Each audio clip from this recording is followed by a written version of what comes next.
வந்து கொஞ்சம் சீரகம், கொஞ்சம் பூண்டு, ஒரு பல்லு பூண்டு, ஒரு சீரகம், ஒரு மிளகு போட்டு உப்பு லைட்டாக போட்டு மாதிரி செஞ்சு சாப்பாட்லையும் கொடுக்கலாம், நம்ம அப்படியே கூட கொடுக்கலாம். பசங்களுக்கு ஸ்ட்ரென்த்து. அதில் என்ன இருக்கு? முருங்கைக்கீரையில என்ன இருக்கு? அயன், இரும்பு சத்து.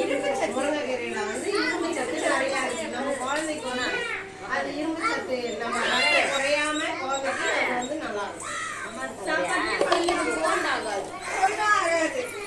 உருளைக்கிழங்கு இந்த மாதிரி வேக வச்சுட்டு தோல் எடுத்து உருளைக்கிழங்கு வேக வச்சு சாப்பாட்டில் மசிச்சு கொடுக்கலாம். அந்த மாதிரி கேரட்டும் அதே மாதிரி தோல் சீவிட்டு மசிச்சு கொடுக்கலாம்.